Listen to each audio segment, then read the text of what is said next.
Shut up and sit down. तो चलिए आइए अब हम लोग पढ़ते हैं 26.2.2 the Indian village community as a social unit. British administrators held that village communities in India are like little republics.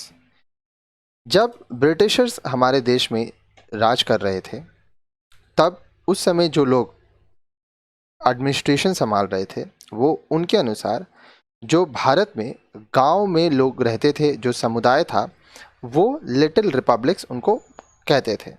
It means that they have everything they want within themselves and they are not dependent on outsiders for their existence. इसका मतलब ये हुआ कि गांव में जो लोग रहते थे उनको जो भी चीज़ें चाहिए था वह खुद से ही अपनी सारी ज़रूरतें पूरा कर लेते थे. वह अपने अस्तित्व के लिए किसी और पर निर्भर नहीं रहते थे. But this has been proved to be a myth by Indian sociologists after the scientific study of Indian villages.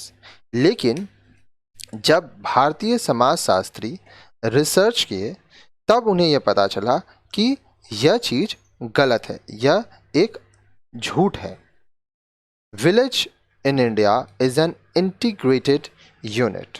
Bharat में जो गांव है वह एक ऐसा यूनिट है जो सबसे जुड़ा हुआ है. There have been interconnection and interdependence between villages on socio economic and religious terms for ages. सदियों से भारत में जो गांव है वह सामाजिक, आर्थिक और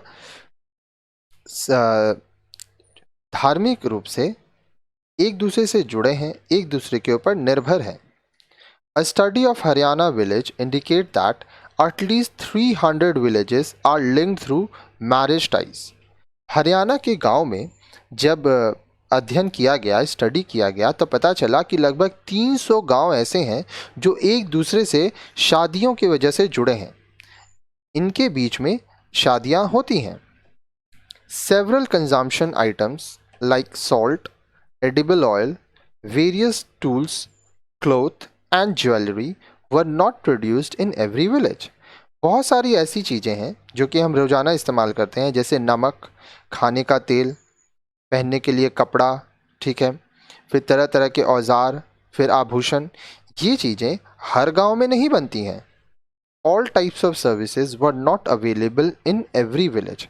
हर गांव में सभी प्रकार की सेवाएं भी उपलब्ध नहीं हैं. Besides, for political purposes, villages were always a part of some kingdom, feudal lords, and used to pay revenue to the king. इसके साथ साथ राजनीतिक उद्देश्य के लिए जो गांव थे वह किसी न किसी किंगडम से जुड़े थे, फ्यूडल लॉर्ड से जुड़े थे और वो राजा को रेवेन्यू देते थे. आप एक तरफ से समझ लीजिए टैक्स देते थे. Further, various cultural and pilgrim center have attracted people to travel throughout the country. इसके साथ साथ बहुत सारे सांस्कृतिक और तीर्थ स्थान हैं जो लोगों को आकर्षित करते हैं ताकि लोग पूरी देश में घूम सकें. For example, the Char Dham concept of Hindu for the attainment of moksha by people has been popular. उदाहरण के लिए हिंदुओं में 4 धाम का विचारधारा है. यह माना जाता है कि जो व्यक्ति अपने जीवन काल में चारों धाम का दर्शन कर लेता है उसको मोक्ष की प्राप्ति हो जाती है. मोक्ष क्या होता है? मोक्ष का मतलब होता है कि जीवन और मृत्यु के चक्र से आपको आज़ादी मिल जाना. Besides, trade practices have linked the villages with the world. इसके साथ साथ व्यापार के कारण जो हमारे गांव हैं वह पूरे दुनिया के साथ जुड़ चुके हैं. Therefore, we cannot say that villages are in isolation, but they were always a part of the larger society. इसलिए हम लोग ये नहीं कह सकते कि जो गांव हैं वह सबसे अलग हैं, हालांकि वो हमेशा एक बड़े समाज का हिस्सा रहे हैं. अब नेक्स्ट वीडियो में आप पढ़ेंगे चेंजेस इन रूरल सोसाइटी के बारे में.